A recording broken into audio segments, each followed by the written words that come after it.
Hello, I'm Michelle Gillette, and I'm going to exchange a metaphysical lesson with you today.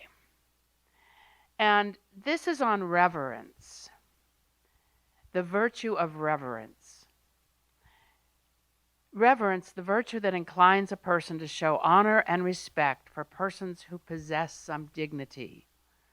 Most important because reverence kindles warmth in friendship and family life, and because without reverence, things fall apart.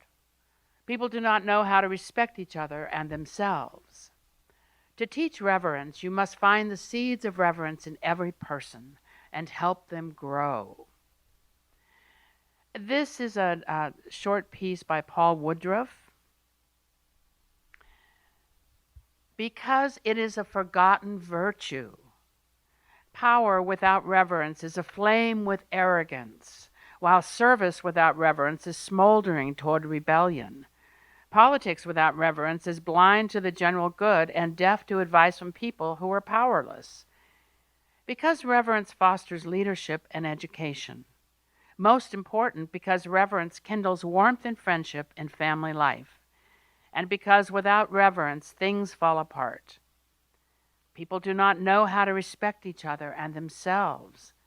An army cannot tell the difference between what it is and a gang of bandits.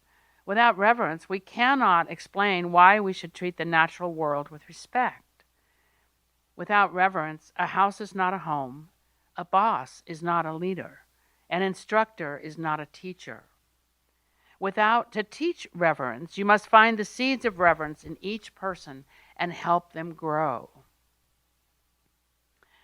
And this is from Terry Tempest Williams.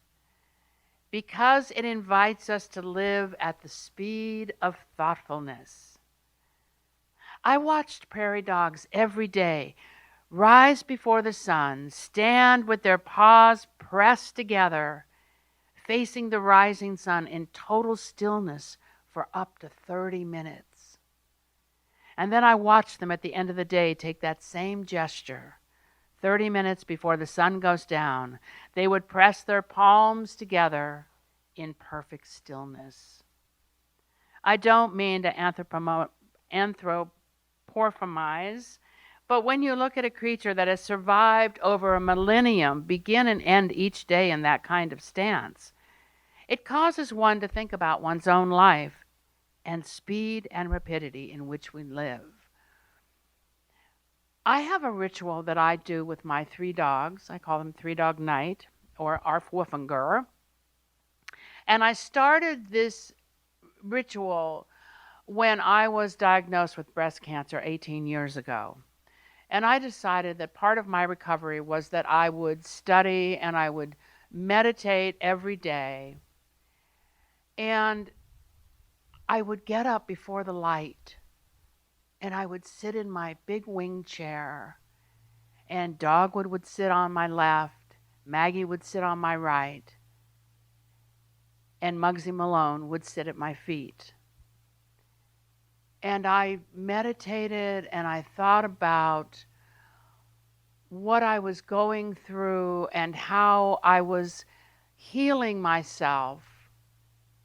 The power of God was in me, bringing me back to perfect health. And the first thing I thought about when I got this diagnosis, my doctor said, "I'm sorry to tell you, you have cancer." And I said, "Well, it's a blessing." And then I thought, who just said that? Now, I knew I had it because 2 nights in a row, Dogwood kept walking across the bed and kept waking me up. And I kept thinking, why is he doing that? He doesn't normally do that. And he made me wake up and feel that there was something wrong. And so I called and made an appointment and was diagnosed with cancer. And it was breast cancer. And I thought, okay, I need to really go into my soul. I really need to go into my heart. And I need to work on letting go. And I went to all kinds of healers. I did have treatment. And they gave me the name of a naturopathic doctor, which I thought was wonderful. And I went to him. And everything, I was fine. healed perfectly, but I carried some of those, of the things that I had learned to do on with me. And at the end of my treatment, a friend of mine said, "Hey, do you want to go to church with me?" And I said, "Okay." And it was Easter, and it happened to be a Unity church, which is also New Thought, just like Center for Spiritual Living. And I let the stone roll away, and I was able to get through that moment and take a new path. And I had no idea what was going to happen, but I knew that Divine Spirit was with me. And part of that was not worrying about the result, just concentrating on the path, knowing that my path was perfect. So then, excuse me, I ended up moving to LA, and I kept it up. I found the perfect house. I walked in and I heard an owl hoot, and I thought, wow, it's my mother, my grandmother, telling me buy this house, because I had greenery around it and I could see the foothills. And I had been studying meditation, and my teacher said, not everyone can have a place, a retreat to meditate. And I thought, well, I can. And 4 years later, I found it. So to this day, I still go into my music room, and I go there before the light comes up. And I bring in my tray with some coffee, and I have my 3 dogs around me, the different 3 dogs, because it's been quite a few years. And I give them each tiny treats, what I call a tide me over, and they're very excited. And then they know as I start to meditate, they lie down, and I like to think they're meditating with me. Maybe they're just taking a nap. But personally, I look at it as I'm meditating with my dogs. And then once the light has come up, then we finish, and 7:18, it's their dinner time. They've trained me. So it's just like what Terry Tempest Williams is saying. He watches these dogs every day, and they have a ritual. And that ritual brings them into reverence.